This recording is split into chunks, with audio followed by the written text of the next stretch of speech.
As a boss, I mean, I'm an employer, so I employ my team. Well, last week I was witnessing signatures for two of my staff who were both apprentices with me buying their first houses. Yes. Oh, you see. You know, and you kind of go, that's just so nice. Beautiful. Yeah. My new guy last week, a family thing happened. Someone passed away. Obviously, he was like, "No, I work the whole day," and I was like, "No, go home. I'll pay you for today. Just go home. You're in shock." Do you know what I mean? I'm not expecting to. I'll take a loss on that. You know, like something happened to me, I'd expect him to be like, step up and say, right, you know, don't worry, I've got the shop for a few hours, whatever. So I think it's a bit of a family thing within the shop. I don't think I could have this place 15 years ago. You'd have been a bit of a dick about it. My discipline was even then I think about how I treat people now to how I treated people 10, 15 years ago. That's the baby. No. That's the baby. Hi, welcome to the Noble Barber podcast. I'm Anthony Laban, and we'll be talking to various people in the industry who've made it and their journey and how they got here. Talking honest, cutting through the crap, and making sure your story and their story is heard to help your business and hopefully mine. If you haven't already, please hit the subscribe button, and I hope you enjoy this episode. Hi there, I'm Anthony Laban. Welcome to the Noble Barber podcast. We are here still in Bellingham with I Am Blade Cuts and with Sid the Barber. And part one was good. I like that. Yeah, it was. Went quick. Now you're a nice established storekeepers. We tapped on it a little bit at the end, but it'd be hard to ignore the amount of silverware and giant checks on your wall from your winnings. And Sid, obviously, congratulations. That was only last week, was it? Yeah, last week. Thank you. What was your official sticker? Pro Hair Men's Hairdresser of the Year. Well done. So, I think it'd be quite interesting, or it'd be stupid not to discuss competition and how you got into it and why you guys do it and what you get out of it, I guess. Yeah. And I suppose we're doing different kind of competitions as well, aren't we? I do a lot of battling competitions, really. Yeah. I've never done that. But saying that, I'm in the final. You like the old fade off, do you? Yeah, I do. And the design. I like the energy of it when you go and compete. And plus, when I go, if I be honest, originally, it was I was trying to prove myself. I'm trying to break some barriers and see if I could win.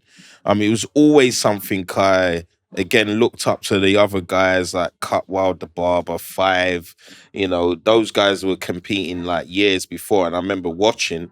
And I've always definitely been into the battling, but it was since I've won. I would say it's more for the crowd than anything. Right, you know, it's a weird one now. It's like when I go to do a design, I actually kind of create a new design. I practice it a few times, and then it is for the crowd. Literally, it's like I want to put on a show. I want to do something that you've never seen. I want to do it in the way you've never seen, and then you can actually go home and say, "I saw Blade do, this crazy design with a razor blade in his hand, and I don't know how he did that. That was so off chart, and he done this and that, and it was crazy. I've never seen nothing like that, and that's really what I'm going for in a sense. And the vibe in those are really good as well. It's kind of in the battles. It feels like I'm unique to what a lot of people are trying to do, and I feel like what I'm doing is a bit different from everyone else. So to go and do it live, and you're, I know, one of my barber mates in the community, and then you actually come and watch it, you're gonna, wow kind of thing. And I feel like it does bring a wow factor, and really that's what I'm trying to showcase in a sense. You can go and have a story to tell your grandma or your granddad, you know, kind of like that. Yeah, it is more that than the winning now. Yeah. And I do get crazy buzz from it. But it's not about the winning no more. It's more about just the showcasing of your work. And I feel like originally it keeps testing you a little bit. It pushes you. It pushes you. Well, the best is judging you. That's the way I look at it. The best of the best are judging you. So if you can, make woo those judges. Biggest battle? What was the biggest stage you've been on? Afro was pretty good. I would say love to Afro Herbie, and this is my second time the first time I done Andis. Was it the second time? I think it was the first time I'd done the Andis. I came second. I will personally say that's one of my, and the second time, because it was the same stage. That is the best stage for me. They had 4 chairs, on the main stage in Barber Connect, and you had to just do your thing. And I was very nervous. And normally, I would always wear my headphones so I can just cancel out the noise and just focus. But they had a DJ there, that one. So it was just like, what do I do? Put my headphones on and just do it. So I just had to take the headphones off and then just kind of do the competition, which was the first time that I've done it just with noise. And obviously it was a bit nerve-wracking, but and I think I ended up winning anyway. Yeah, but those two, I came second, I think it was 2003, and I came first 2004. But that's my biggest...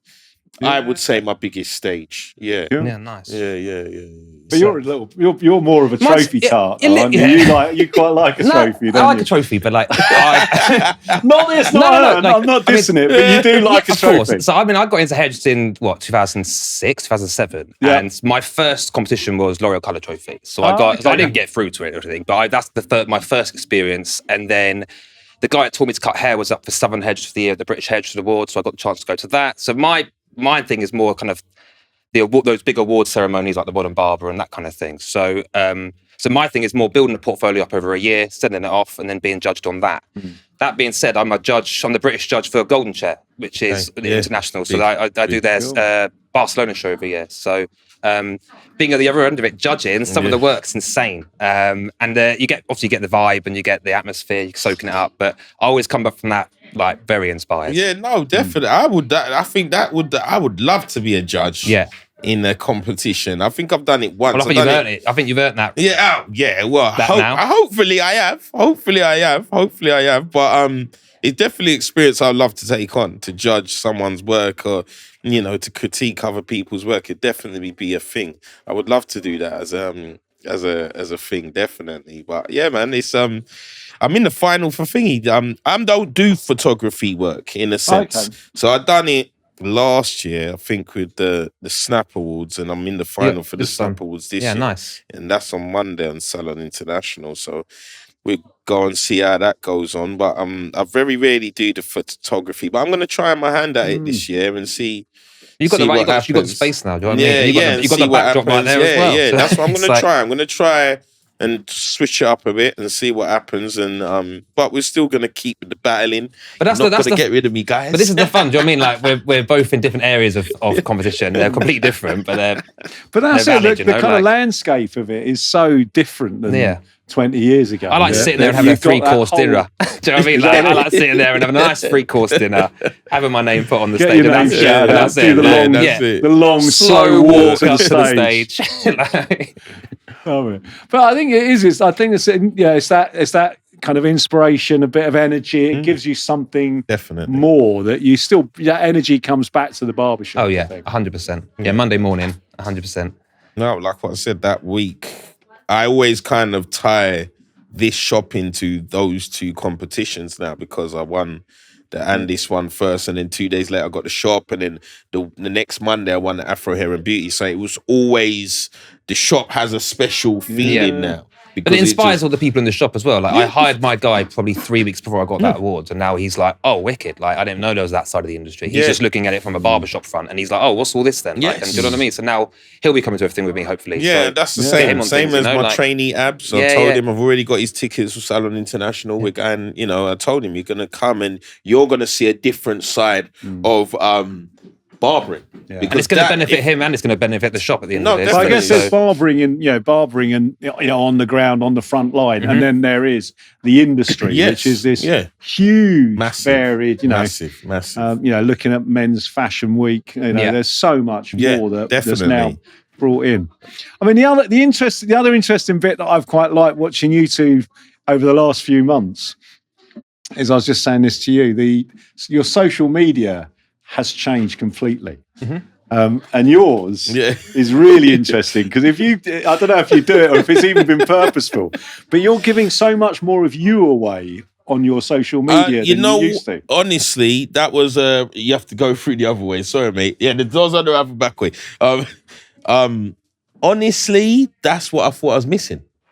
And that's what it was. I felt it's lovely. I really like it. I felt like I'm showcasing a lot of cuts and designs and all of that stuff, but no one really knows me. And say, okay, blade and blade, but you really get a lot of me when you go to the shows. Like I try and you know that Sid already. I'm very outgoing, so I'll be very talkative to other barbers, and even if I see you on Instagram, I'm probably the guy that's gonna come up to you and be like, I've seen your work all the time, man, and you know I like your work and whatever. I'm very outgoing, so but that's definitely starting to come through a little bit more. That's what I'm trying to push more with the content. You know what I mean? Trying to, you can hear my voice, you can see me joking around, and I am that guy.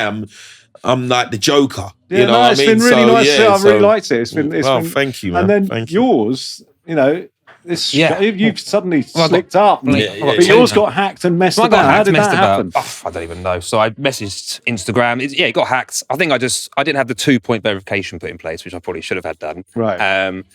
So it got hacked. I got it back about a month in, and then I purposely I kept it off because my new account was doing really well. So now I've got 2 accounts. So I've been juggling around what to do with that. But the new account, I was just saying, the new account really looks sharp. Yeah, it looks very different. And the old one did look a bit. I think it's I feel like what you've learned. What I learned, and also, I think I've said before in previous podcasts, like I probably over dilute everything, and I am that kind of person that panics I haven't put something up today. And now I've got this new account, I haven't been doing that. It's given me a little bit of a lesson in like, ain't that important in some ways? Do you know what I mean? It's like there's you're a better editor of yourself. Better editor, now. and it's of yourself, And my new account, I'm kind of just keeping it more editorial stuff I do in the shop, a bit like abs, more personal stuff. I mean, I put my kids on there the other day with a haircut, and then but my bigger one with yours, I think, is that or for both of you actually, the people I know, knowing you both, if I look at your Instagram now, I can recognise you. Yes. Whereas previously,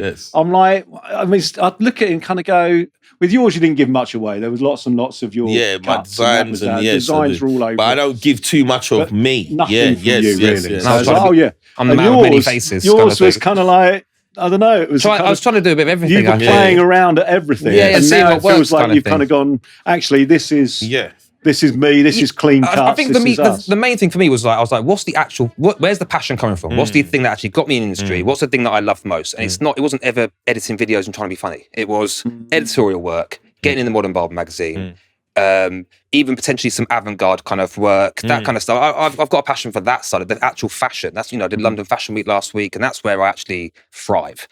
Education and going on stage, actually, I get really nervous doing it, and I feel like it's not what I love. So it's like, although I want to do it, it's not where my passion is, So actually, it's something I've learned recently is, no, I'm going to go down that educational route. I'm not going to be another educator or anything like that. I don't need to be. Like, there's plenty of good educators out there. I'm still learning as well, So for me, it's just going down that editorial route.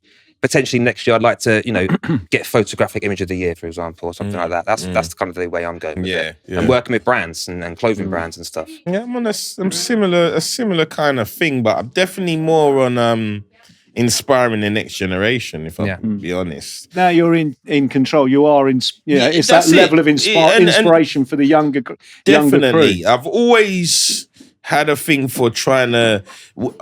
I'm going to tell you a story. When I first started, I actually went into a barbershop with this guy called Mark, Jamaican guy, and he was so horrible. And I'll be honest, it was so horrible. And if I think about it, if I would have listened to him, I would have probably packed in barbering. Wow. That's how bad it was. It was so negative. And even when I think about it now, I was thinking to myself, what did you think to inspire me to push to become a barber? So I've always held that in my head and said to myself, if I continued being a barber and I had new generation coming through, yes, you're going to lose because you're going to try and help a lot of people and they might run off and do what they do. But I'd rather do that than be the bad guy and give someone a bad kind of an insight or energy on before they're going to achieve what they're going to achieve. You know what I mean? So I always said to myself, no, I want to help. Just not wanting to give his information away, educate what he knows kind of thing. So I know there are people that don't want to give what their secrets away, I think that, and they're so not secrets. Yeah, like, you know what I mean? It's like people don't want to give things away. People and I don't want to give that part of it away, but I feel like barbering's a hard craft as a young guy to come into. And some people, you got some young kids that, like we said, 20, 21, they've got kids already. And that's even harder again. So for you to actually focus for 1, 2, 3 years, getting the lowest money, getting the and in a sense, that's where I've come from, and I've done a long time of that, and just been very passionate about the game, and that's what's carried me through to where I'm at now, where I'm actually can say, yes, I'm making money now. But before, I was hustling, you're doing this, you're doing that to try and make it all work, because a lot of people don't really talk about that side of the barbering. Some people get lucky and where they can get that business running from the beginning, and then you've got your outlook of how you're making your money and whatever, man. But I feel for a lot of young barbers today, it is that hustle of trying to build a clientele base where you can make enough money, where you can actually live off it. Yeah. And I know you guys are not in London, I don't know if you are, but and live in London and pay your bills, pay your rent, and still have something over. You know what I mean? I feel like not a lot of people talk about that side of it. It's not easy, and you will more likely need help or need that that older barber that's gonna be like, you know what? Let me help you out. Like what you said, you've got that someone you've brought in, and they're a bit older, but they're still gonna need that support. Yeah. No, I think as a boss, I'm an employer, so I employ my team. I love the fact this week or last week I was witnessing signatures for 2 of my staff who were both apprentices with me buying their first houses. Yes. Oh, you see. And you kind of go, that's just nice. Beautiful. That's so nice. And so, but I think as a boss, you do have that responsibility that if someone's going to come and work for you or work with you, you got a responsibility to definitely. That, and I think, as an employer, I guess the responsibility is a bit heavier. Yes. But you still have to kind of think, why would they want to come and work with me? Yeah. Why would they want, what am I doing that makes them want to come into work every day? And I've been doing it a long time. I just had a birthday last week, and one of my staff wrote in a birthday card, "Thank you so much for such a positive morning every morning." Oh, nice. And I think it is my responsibility. And I do say to the team, it is a matter of, this is the greatest place on earth, but only if you leave the shit outside. If you're bringing it with you,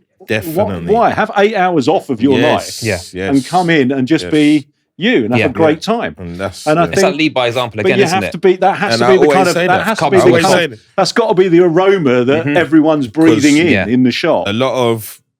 And I know a lot of the guys that I've worked with throughout the time, they probably even didn't know that I was going through certain situations. Even like Manus would have said it to me, like the start of the year, I had a situation, and he was like, "I never thought you was going through that." And I would always say to him, "Well, why am I going to bring it to the shop?" Yeah. And I've got people I've got to deal with day in, day out. And as soon as they see my energy drop, their energy obviously is going to drop. So I think when you spoke about recruitment, if you can create a place that people want to be in, and I think hey, we talk a lot about soft skills on here and about looking after customers and that kind of stuff.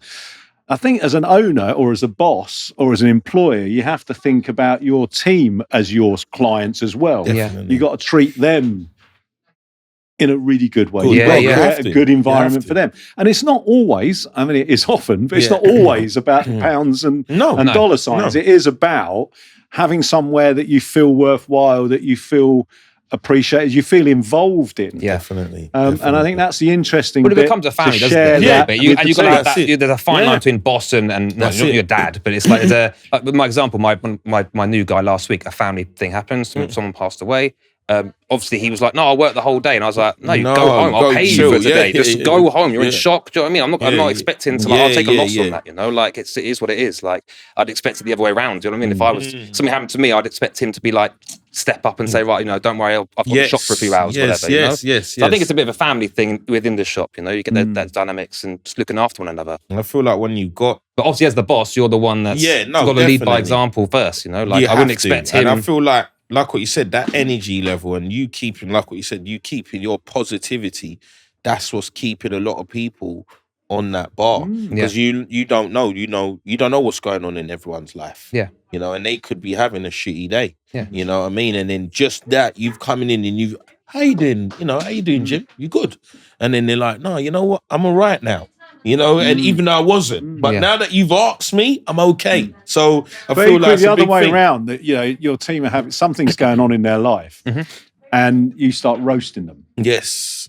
They're going to quit. Definitely. They're not coming in. They're not coming into here just for the money. No. Yeah. There are enough places and enough people looking for staff that they can go and get another job. Well, they want to feel valued as The well. art is to make team feel so valued that they're part of Definitely. they're part of it. Yeah. Yeah.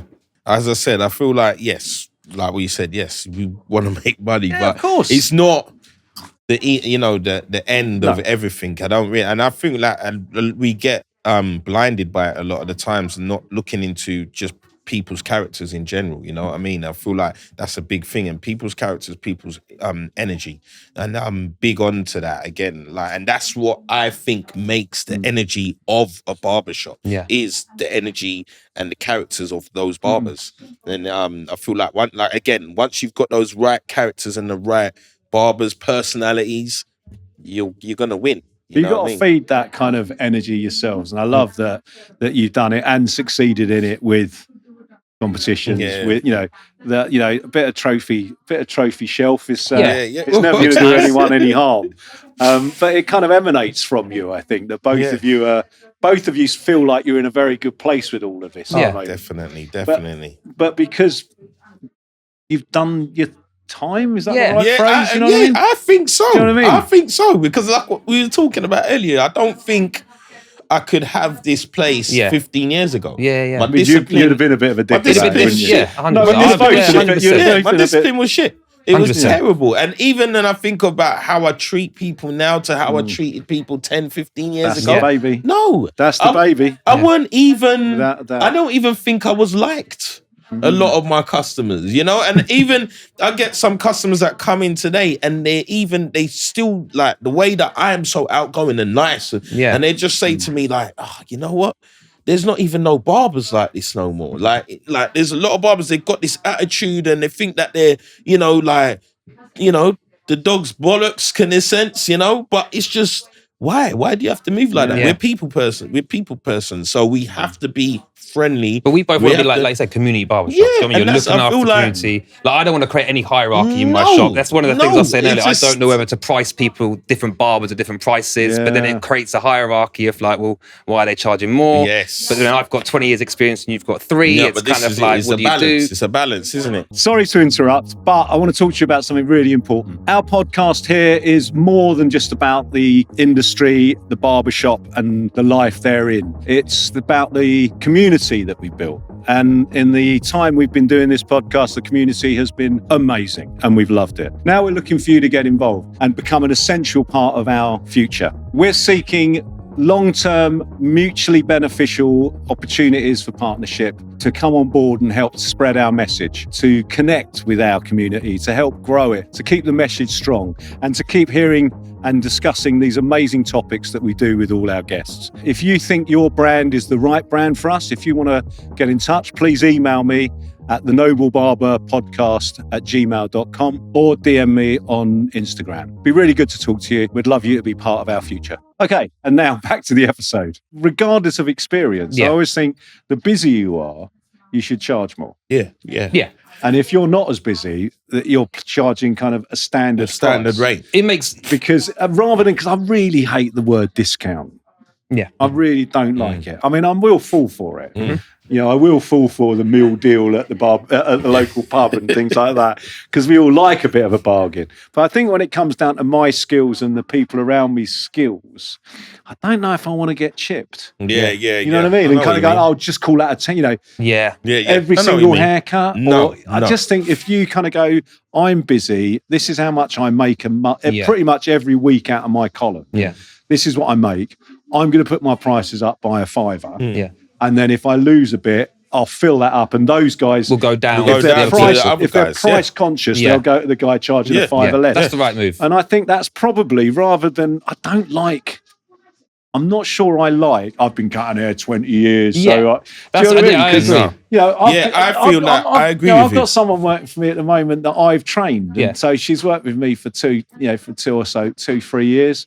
And she's good, man. Yeah. And I've got no urge to charge more or less than other team who are old, because she's just doing really beautiful work. And I'm like, you know what? You're just as busy. Your work's just as good. Charge the same. And how are the other team members with that? Everyone's fine. Because everyone knows they've got to do their time. We've got a new stylist who's not worked with us very long, who's building up, and she's the one on the intro. I think it's just my worry that the other people will feel that. You know what I mean? I feel that's the way to go. I feel once you're busy, once you're fully booked. Obviously, at first it starts with your bookings. Once your bookings are fully booked and you can't take on no one, you have to put the prices up, 100%. And then again, it gives that leadway to whoever you've got in the shop and to start breaking in. They still want to be in the building. They still want to be in the building. They still want to be part of it. Even if they go to that guy and kind of go, it wasn't as good. I'll pay the fine. I do think there's something in that about your worth, and your worth is actually, you know what? I've been doing this 20 years. I make £500 a day out of my column. I want to make £6 or whatever it is your figures are. And I think it's not really hit yet, but I'm starting to see it a little bit. And I do quite like it. We've got our younger lad. We've just put in a graduate barber price, which is half the price of the rest of the barbers. Yes, and he's doing all right. Actually, I'm quite surprised. And I was chatting with Tom Hoffman about his, and he has, all over his price list, all over his website. Trainee barber, £15. And he's like, oh no, they get booked up, and I quite like that. Actually, there are, even in my store, there are guys that are price conscious. And they're like, you know what? I'm not that bothered about that. There's a lot of I'm not going to put it under a microscope. I know it'd be a nice haircut. I'm quite happy it's only going to cost me, £25. I'll have it. But there's a lot of clients that don't really care. They just fall back and size. They don't really care about their haircut. And there's always someone's coming for a skin fade and they're going to an event. It's different. But I think most of my clients are not that fussed. Do you know what I mean? They're not overly looking. They're not checking every piece of hair. But I would say most of my gents that come to me have come to me about 4 months before their wedding. Okay, and that's when I've met them. About 4 months before their wedding, or when they've just been promoted up a bit higher. And they're like, I deserve this. And they come in. Obviously, I charge a big premium for my haircuts. And a lot of guys don't want to pay it. And I'm like, hey mate, no worries. Why would you get me to cut your hair? Get him to cut. He's spectacular, and it's half the price. But there is a place for it. There are, and I don't know. I think there's a place for every. And there's still a place, I've always said it, I think there's still a place for the kind of 10, 15 quid clip. Without a doubt. Churn them out, no bookings, wander it through. We've got one in Guildford, they're busy every day. £5. I'm saying to him, when he gets customers in and he's getting the kids, I'm just saying charge them a £5. And he's getting a lot of them in just to build experience. And that's really what I'm saying to him. Forget about the money. Even when you look at the end of the day, yes, it's a £5, quick trim haircuts, but you are building your experience. And I feel that's way more important than you, in sense of you going to school, and then you come out of the school, get a little bit of experience, and then you're just going into the studio. It's not going to last. Once you stay in a barbershop and you're building trainee, and then you go from trainee to being junior barber to being, you can see your price increases too. Your money's going up. You're getting more clientele. You probably even built a column now. By the time you're 2 years in, you built a column for yourself, and that running your own column is a experience in itself. To know that you've got, I don't know, 10 customers for the day, and you're knocking them out every 45 minutes. I know I do every half an hour, but even to keep on that timeline is another thing again. And I feel like that, as a young barber, you learning your column management is big for you building and managing your shop. Even before you get a shop, to know how to manage your column is a big thing. Time management was a thing I struggled with for years. I used to chat too much, always get behind. I think it's one of the main things that I feel like you have to learn as a young trainee barber. Like, you can be busy, but how do you manage your column? Or what are you doing? One every hour, and then your next customer's coming, they're waiting, half an hour or whatever.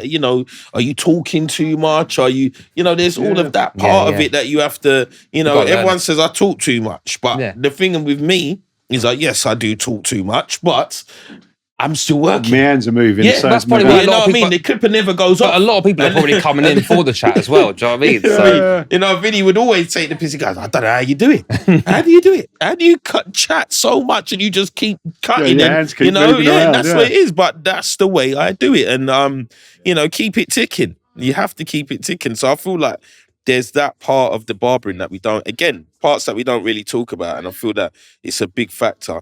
Young trainees knowing how to manage columns and getting used to that pay rate of building up and not knowing, I'm charging £40 a haircut after a year or two experience. And I'm not knocking any young barbers that are doing this because you've got to do your hustle. I'm not knocking anyone. But I do believe experience is more key and it will last longer. yeah.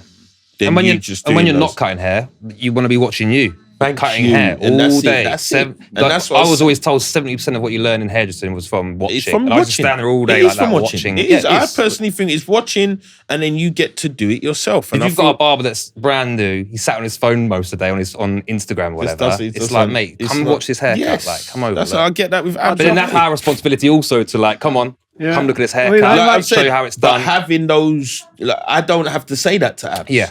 And this is what I'm saying is having those kind of people in there, because I had a trainee that I was saying, I'm helping you out. And he was never like that. But and again, in this little 4 months, I've had about 2 or 3 different trainees. And what it's made me see is what a trainee's meant to be really about. And the first 2 were coming in and out sparingly, might watch a trim here or there. And I was just like, this is rubbish, you know. He's coming and he's here, I would say, really about 8 to 10 hours a day. Yeah. Eat Well, he's here shit, right now. Eat shit, live it. You know what I mean? Like, that's what I said. You don't have to be It's here my right now, day does off he? today. Like, yeah. And I called him Yeah. and said, look, I'm doing a podcast. Yeah. Come down just to be part of it. And he just said, all right. He's come down, helped me clean earlier on today before you guys come. Again, this is the incentive I want to see, where I know I'm saying, I want to invest in you. Yeah. Because you want to make this work. You're putting energy into, you're around the shop, you clean up like it's your shop. That's what I want to see. But I think that's when you retain staff. That's when you keep people who want to be with you. Yeah. It's that kind of opening up, sharing, the kind of combination of being a mentor. Yeah.